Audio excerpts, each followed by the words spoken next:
ہم نے تمہیں پیدا کیا ہے، پھر تم تصدیق کیوں نہیں کرتے؟ ذرا یہ بتلاؤ کہ جو نطفہ تم ٹپکاتے ہو، کیا اسے تم پیدا کرتے ہو یا پیدا کرنے والے ہم ہیں؟ ہم نے ہی تمہارے درمیان موت کے فیصلے کر رکھے ہیں، اور کوئی نہیں ہے جو ہمیں اس بات سے عاجز کر سکے کہ ہم تمہاری جگہ تم جیسے اور لوگ لے آئیں اور تمہیں پھر سے کسی ایسی حالت میں پیدا کر دیں جسے تم نہیں جانتے، اور تمہیں اپنی پہلی پیدائش کا پورا پتہ ہے، پھر کیوں سبق نہیں لیتے؟ اچھا یہ بتاؤ کہ جو کچھ تم زمین میں بوتے ہو، کیا اسے تم اگاتے ہو یا اگانے والے ہم ہیں؟ اگر ہم چاہیں تو اسے چورا چورا کر ڈالیں، جس پر تم بھونچک کے رہ جاؤ کہ ہم پر تو تاوان پڑ گیا، بلکہ ہم ہیں ہی بدنصیب۔ اچھا یہ بتاؤ کہ یہ پانی جو تم پیتے ہو، کیا اسے بادلوں سے تم نے اتارا ہے یا اتارنے والے ہم ہیں؟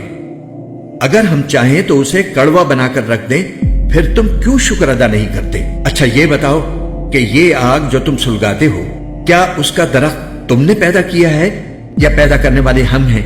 ہم نے ہی اس کو نصیحت کا سامان اور صحرائی مسافروں کے لیے فائدے کی چیز بنایا ہے، لہٰذا اے پیغمبر تم اپنے عظیم پروردگار کا نام لے کر اس کی تسبیح کرو۔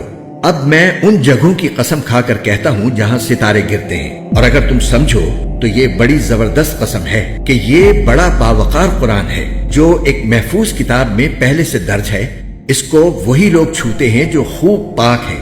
یہ تمام جہانوں کے پروردگار کی طرف سے تھوڑا تھوڑا کر کے اتارا جا رہا ہے۔ کیا پھر بھی تم اس کلام سے بے پرواہی برتتے ہو اور تم نے اسی کو اپنا روزگار بنا لیا ہے کہ اس کو جھٹلاتے رہو؟ پھر ایسا کیوں نہیں ہوتا کہ جب کسی کی جان گلے تک پہنچ جاتی ہے اور اس وقت تم حسرت سے اس کو دیکھ رہے ہوتے ہو، اور تم سے زیادہ ہم اس کے قریب ہوتے ہیں مگر تمہیں نظر نہیں آتا؟ اگر تمہارا حساب کتاب ہونے والا نہیں ہے تو ایسا کیوں نہیں ہوتا کہ تم اس جان کو واپس لے آؤ اگر تم سچے ہو؟ پھر اگر وہ مرنے والا اللہ کے مقرب بندوں میں سے ہو تو اس کے لیے آرام ہی آرام ہے، خوشبو ہی خوشبو ہے اور نعمتوں سے بھرا باغ ہے۔ اور اگر وہ دائیں ہاتھ والوں میں سے ہو تو اس سے کہا جائے گا کہ تمہارے لیے سلامتی ہی سلامتی ہے کہ تم دائیں ہاتھ والوں میں سے ہو۔ اور اگر وہ ان گمراہوں میں سے ہو جو حق کو جھٹلانے والے تھے تو اس کے لیے کھولتے ہوئے پانی کی مہمانی ہے اور دوزخ کا داخلہ ہے، اس میں کوئی شک نہیں کہ بالکل صحیح معنی میں یہی یقینی بات ہے۔ لہٰذا اے پیغمبر تم اپنے عظیم پروردگار کا نام لے کر اس کی تسبیح کرو۔